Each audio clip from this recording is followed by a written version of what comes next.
21,000 pieces of legislation govern our lives. Anything from the storage of food to working at heights and the musical jingles that you use on an ice cream van and the prices of beds. Do we really need 21,000 rules and regulations? Small businesses, certainly in the past, have always said that this is an overburden of red tape.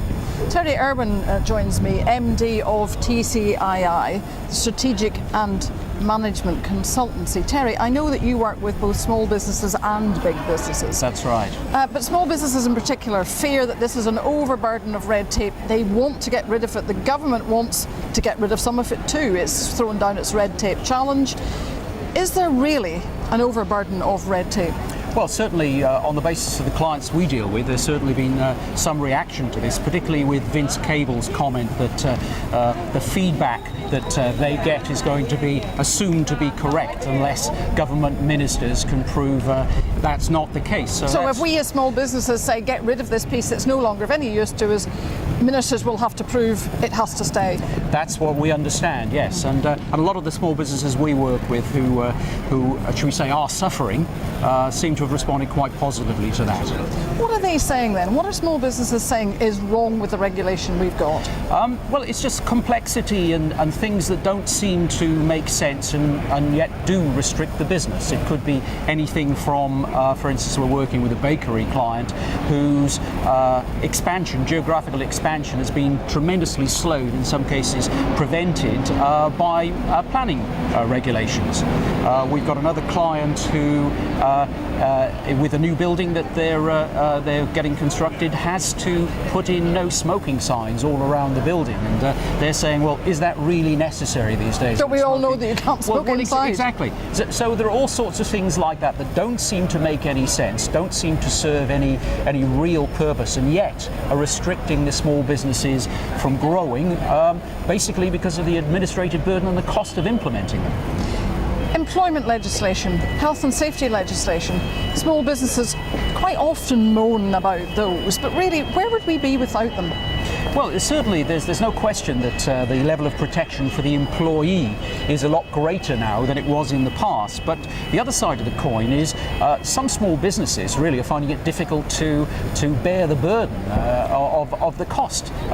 They've all been through the recession just like everybody else, and they've been struggling, and a lot of businesses, as you know, have gone out of business. So there are some businesses that are literally on the edge, and by having to implement and bear the cost of all of this new legislation, should we say, is really pushing them over that edge. Taxation is also another thing that there have been a lot of complaints about. It's too complicated.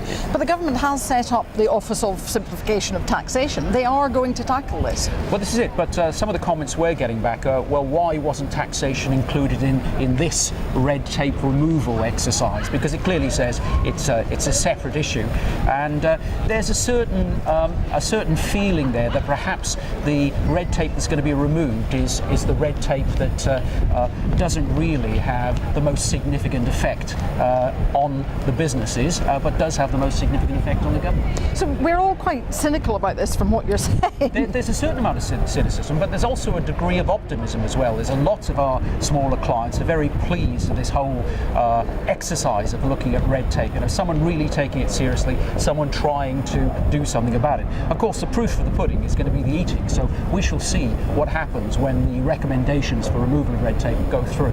You can go on the government's website. The challenge is that you say to the government, this is what we need to get rid of. The government then asks ministers and civil servants to have a look at it. If they can't justify it staying, it goes, it's out. So we really should take part in this, shouldn't we? Well, absolutely, and I think this is it. And it's the trick, if you like, is getting rid of the cynicism, the people out there, the small businesses out there who think it's not worth doing anything because nothing's going to happen. I think this is a great chance for them to do something. A small number are already doing that, and hopefully that'll spread throughout small business. 21,000 pieces of legislation. What do we want it reduced to? About 11? Well, let's just say considerably less. And it's not only what exists, it's also what's coming in as well. So perhaps a reduction in the level of new legislation and red tape that's actually being implemented or introduced every month would be good as well. And of course, we've seen that moratorium on domestic legislation for micro businesses with fewer than 10 employees. They won't have to enforce any of that domestic legislation for 3 years, but really they're storing up problems for themselves if they don't, are they not? Because at the end of 3 years they're going to have to implement it. Absolutely, and in that case it's a double-edged sword, because I think they're just avoiding the reality of the situation, and I think yes, all that means is the problem is pushed forward, and it could be pushed forward to a time when they're not perhaps as well prepared to deal with it as if they started dealing with it now. Well, you're a strategic and management consultancy. I am. We are. You are what are you telling your small businesses then in terms of dealing with the rules and regulations that are in, dealing with the rules and regulations that are coming in, dealing with the raft that comes in from the EU?